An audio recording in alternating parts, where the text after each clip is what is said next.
want me in the penitentiary, but I'm in the truth. The Lord had other plans. Lord had other plans. I had to let go of that life to get my life. I know they not gonna understand. They wanna see me down. Won't let them take my crown. Won't let them take my crown. When the righteous on authority, the people rejoice. But the ones that rule now, they say that slavery's a choice. Call it the great migration. Slaughtered like animals, devils got a perpetual hatred for our nation. This place need to burn soon. Still licking our wounds, ain't in a position to listen to coons. We ain't got time for your 2 cents. While we still getting hung by a neck, it's such a nuisance. Hey, Shalom, Lord Christ, Israel. My name is Officer I.S.U.P.K, Officer 50 in the I.S.U.P.K under Commander General YAHANNA. And today we're here doing an interview with a survivor from the candle factory in Mayfield, Kentucky. If you would, sis, go ahead and let everybody know what your name is. Angelita Turner. All right, Miss Angelita. Now, how long have you been working at the candle factory? I've been there this time 2 months. Previously, I was there for about 7 years. But I came this round because I'm majoring in manufacturing engineering.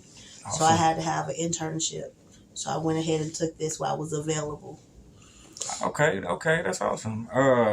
Now, what are like some of the experiences you've had working at the candle factory? It's fast paced. Okay. It's about production. It's all about numbers, no safety. That's all it's about. Numbers and no safety. So like they have no regards for the employees that they had working for them. No. Okay. It used to be like when I used to work there, it used to like glass and stuff drop on the floor. You had to clean it up immediately. This go round, no. Nobody. It was all about getting these numbers out as quick, fast as possible. You know, it's the holiday season. Right. Okay. So now, I've seen some reports and heard some reports where they were saying that the company was gonna fire people if they left. How true are those reports, and how does that make you feel? That's not true. That's not true. Because the way they do it is they go by incentive. Okay. So they more likely threaten you with your incentive. You get like a daily incentive and a weekly incentive and a monthly incentive. Mm-hmm. So when you want to leave and go home, they'll threaten you like, okay, well, that's your incentive for the week. But I've never had an issue where I just couldn't say, hey, I'm getting ready to leave. And it's like, okay, that's your incentive for the week. Right. Okay, so with that being said, was there people asking to leave? Did you ask to leave? And what was you told if you did ask to leave? Like, what was going on with that? I didn't ask to leave because, one, I live in Murray. Mm-hmm. So I couldn't outrun a tornado. Right. And I felt like the candle factory was the safest place for me to be at that moment. So where was I going to go? If I was able to leave, I wasn't going to be able to make it home in time. You understand what I'm saying? Right. And I just wanted to be safe. It's just the places that they told us to evacuate to was not safe. Okay, that'll lead into my next question, which is, what was the emergency contingency plan? Was the plan set in place? Was everybody still on the line? Like what was going on with that? Well, the way the emergency was, like they do in school, mm-hmm. Along the bathroom walls, they have you, get down. But it was so many people there, they split it. And we have it's like an L shape, some room in front of the bathrooms, and then some walkway in front of a wax area. Right. But the walls had been worked on. So, like, the ones in front of the bathroom were cylinder blocks. The ones in the wax area was plywood and cylinder blocks. Okay. So, there was no stableness if a storm did come through. Right. I tried to get over there by the bathroom, but it was so packed. So, I had to go on the other side. And I wish I would have went that way because everybody on that side They were out like that, and half of them was able to climb out themselves. The ones on the other side that had the plywood / cylinder block walls were stuck. Those are the ones that had the depths and everything, and so Right. it was 2 different areas. But you couldn't go anyplace else because it was glass everywhere. If you went to the front is all glass. So there was no place to go but those 2 areas. Okay, so now with that being said, when the storm was approaching, and I'm sure everybody's phones was going off from the warnings and stuff, because we all over Kentucky, we was getting them alerts on our phones. So when them alerts started going off, was it like every man for itself? Was it organized? Like, hey, everybody, let's go here, let's go there. Kind of talk about that, and then kind of explain to us what you were seeing when the tornado actually hit. You understand? Like, what were some things you were seeing? Like, did you see the roof blow up? You know what I'm saying? God. Like explain, like lead us up into what was happening when the storm actually hit the building. So about 9 o'clock is when they started making people leave the belts and get into the evacuation areas. Okay. And once we got there, they took attendance. We took a roll call. And then they were telling people, to get in the area and just brace themselves. Before we even got to the areas good, the building just started rattling. And next thing I know, wind, oh my God, it was just stuff everywhere. And it just pushed us. I had an older lady. Her name was Jill. And I didn't really know her. But she grabbed me and she was like, oh, I'm so scared. I was like, I'm scared too. And we just held each other. And then just stuff started flying, beams and everything, and knocked us down.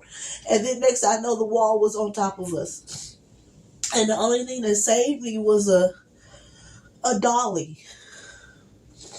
People were screaming. The dolly had turned sideways. The wall had fell, and it was this close to my face. And the little lady got pinned to my legs, and I could hear her. She was struggling, and there was a lot of people that was on that side. It was, we was lined up on one side of the wall, and I was on this side of the wall. The people on this side of the wall, it seemed like they made it. The people that was on this side of the wall, they didn't last. They didn't make it at all. They got trapped.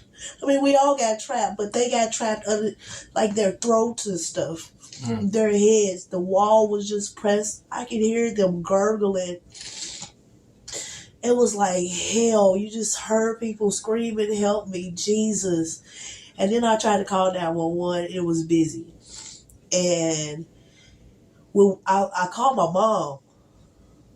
And that's how I ended up getting into it, and, getting a hold of 911. And they told her that everything was gone and that they was trying to get to us as fast as they could. They had to have people from other areas come in. And we just laid there and waited. I think the storm started, I was on there from 9:30 to at least 4 o'clock that morning. And just screaming. And the lady that was with me, I could feel her. She started talking to me. And then about an hour later, she started gasping. Another hour later, she was just gone. And I kept hollering and telling everybody else, because there were some people, I could hear them moving stuff. At 2:30, I know what time it was because I kept checking my phone. At 2:30, they was like, there's nobody left over here. And I was like, help us, please. I started beating on stuff. And then they finally was like, who is that? And I was like, my name is Angelita. And somebody, I don't know who it was, they just kept saying, Angelita, can you hear me? And I said, yes. They said, is anybody else under there with you? And I said, we got about 13 people under here. And at least 4 of them aren't breathing. And they kept just saying, stay with us. But that was after they had walked all over us and stuff. You could hear them just giving up on us. But that is something I never want to experience again, though. Just the hollering, oh my God. And then we were just running out of air. And the more the rubble, the wall just caved. I'm combing my hair now because I got fiberglass and glass still stuck in my hair. This is my first time being able to get in the shower since this accident. I haven't been able to move, and I done broke my leg. You can see it. I'm gonna turn to get the camera. I don't want to get my ugly toe. And then I got burns from chemical burns all over my backside, just laying there. It's not gonna turn around. We can edit all this out. Right, just laying there, and I'm just thankful they just was able to get us out. Right. And the people, it was people. I mean, we knew they were dead, and we were telling them there's more people in there, and they were just like, "We'll get them out in a minute. We'll get them out in a minute," and bless it. Yeah, I know that's tough, especially the lady died in your lap. That is crazy. That is crazy. Now, dang, that is crazy. Lady died in your lap. That is crazy. I was also reading some reports where it said that like 8 people died in the company after that happened.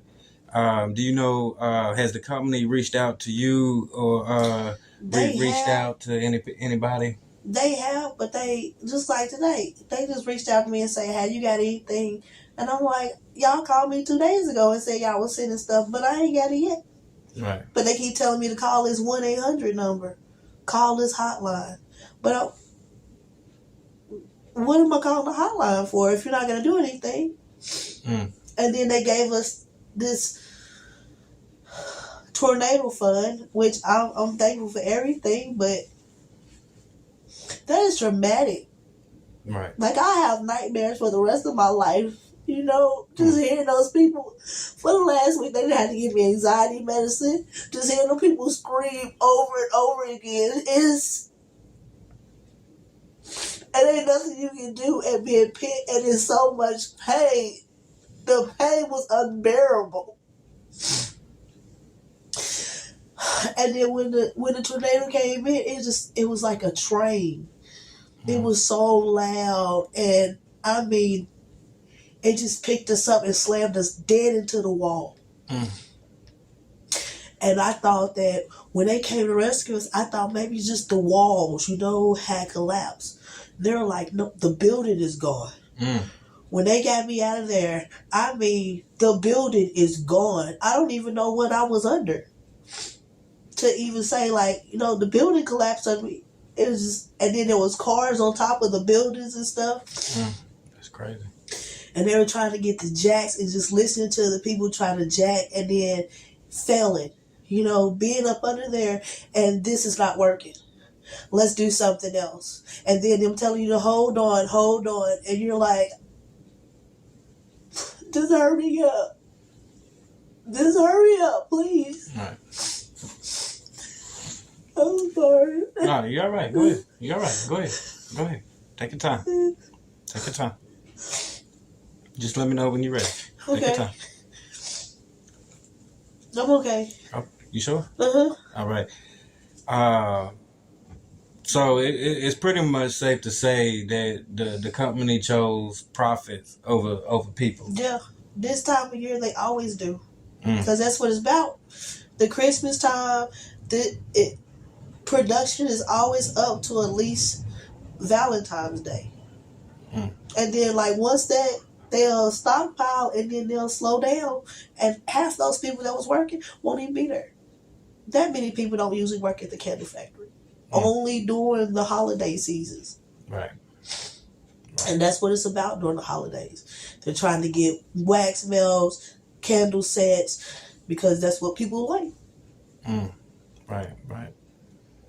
So, with that being said, would you want to kind of talk about your injury and what happened to you and the stuff that Like the stuff that you're going through, like like what type of medicines they got you on?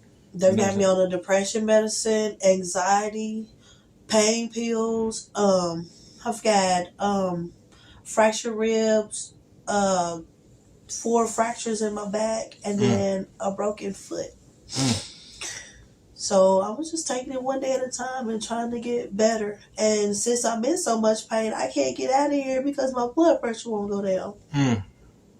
So until they get my blood pressure down, I can't go to physical therapy. I can't do anything.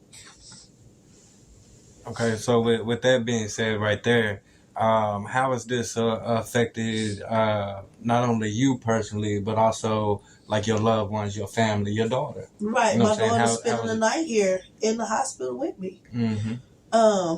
She's still in school. I have another daughter. Her boyfriend was in the candle factory. He broke 3 ribs, but there's nothing they can do about ribs, and he was able to pull himself out. So, I mean, it's a lot. I got a car out there that I gotta go find. You know what I'm saying? My life is just at a standstill right now until I get out of here. You said you have a car you have to go find? Yeah, I drove to work. And my car, I don't know where my car is at. You don't even know where your car... Wow. That is crazy. So, that is crazy.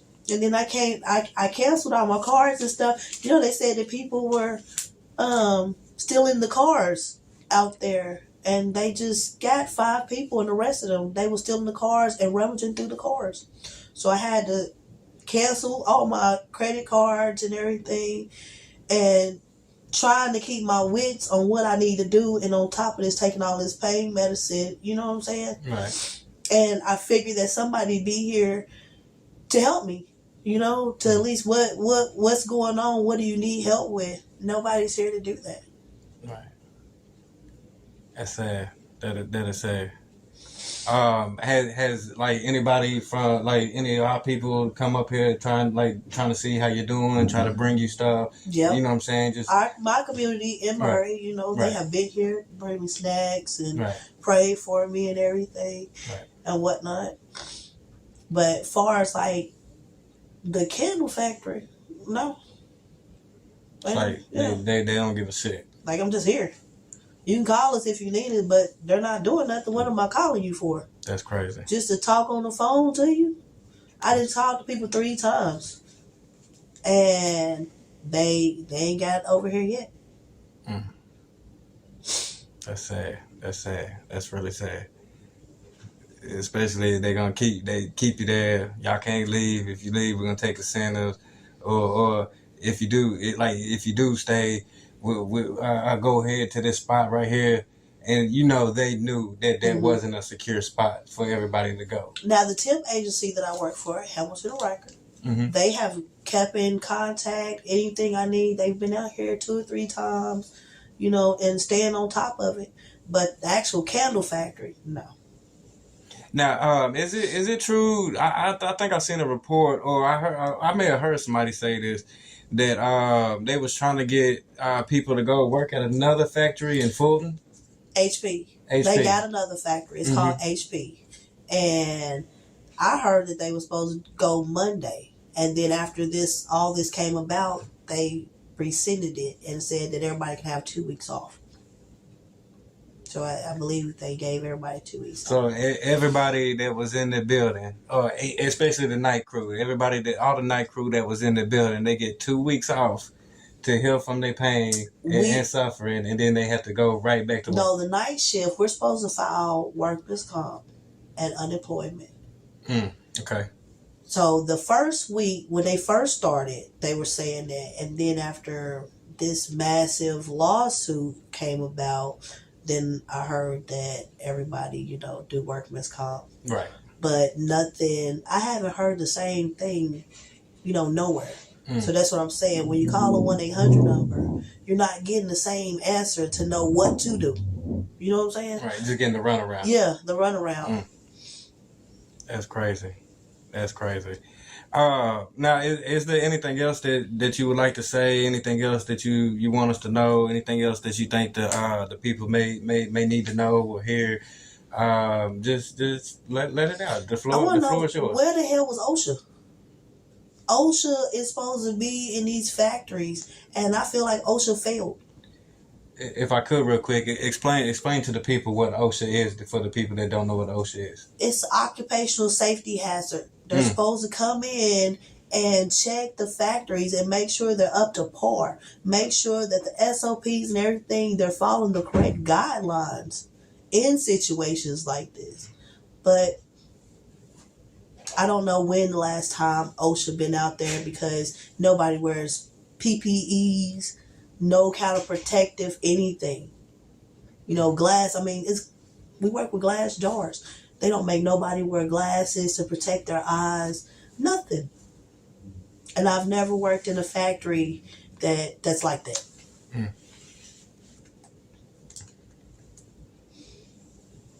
That's crazy. That's crazy.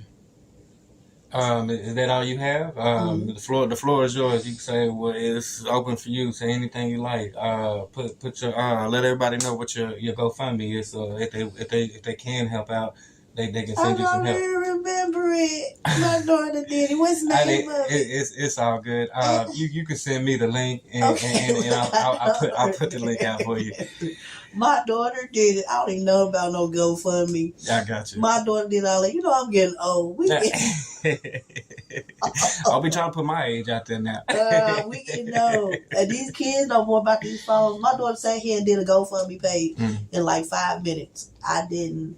And she says, Mom, you sitting up here and you're suffering and whatnot. I put you on the GoFundMe thing, so maybe you can get some help. Right. And this close to Christmas, you know, it's just, I'd be okay if I was at home, if I didn't have to go through this. But now I'm thinking that what the steps that I want to take in my life, what am I going to do now? Like, am I going to be able to walk? You know what I'm saying? My foot is numb. Like, I can move my toes, but they're numb. Right. And my goal was to work in a factory. But now I'm starting to think, like, you know what? I might want to go and do OSHA and crack down on these factories like this. You know what I'm saying? Most High Christ. Most High Christ. Maybe that is a sign that that's what I need to do. And that's why, you know, I was saved to do that. I don't know. Most High Christ, sis. Most High Christ. One last question. Do you have any any legal representation? Have you contacted any lawyers or anything to see what maybe you could possibly do? I contacted Morgan & Morgan. And so far, they're waiting on me to finish my process of what the doctor's saying. And they're holding my hand. And that's what I'm thankful for. Somebody to hold my hand. Who knows what to do in situations like this? Right. You know, and that's the reason why I hired an attorney. If the candle factory would have came and like, look, you know what I'm saying? We fucked up. You know, and this is what you need to do, and we're gonna do it this way, and you know what I'm saying? I would be more at ease because I feel like someone cared. But I had to go out of my way to go get someone to hold my hand. Right. To tell me, yeah, they fucked up, but we got you. Right. So that's one day at a time, and I'm just trying to raise my kids and stay out the way. Right, right. Well, I really do appreciate you, your courageous testimony right here. I know you didn't have to do it, so I do appreciate you.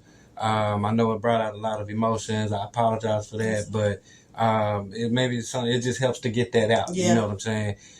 Just letting other people see, letting other people know what you're going through. Maybe that'll help somebody else in the long run, you know. So it's always good that you can get that out. And I do appreciate you for doing that. Okay. I bet they'll change it after this go round. I bet it won't be the same. They'll be more strict. What you said. But it shouldn't have to. This shouldn't have to happen. Right. You're exactly right.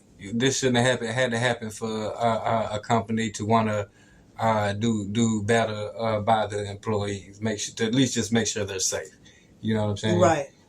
Choosing profit over people, that doesn't get humanity anywhere. You understand? So Again, I really do appreciate you. And unless you have anything else you want to say, we can go ahead and end it because I know you may be a little emotional right now, and I don't want to, you know what I'm saying. So with that, just keep me in your prayers. That's all I ask.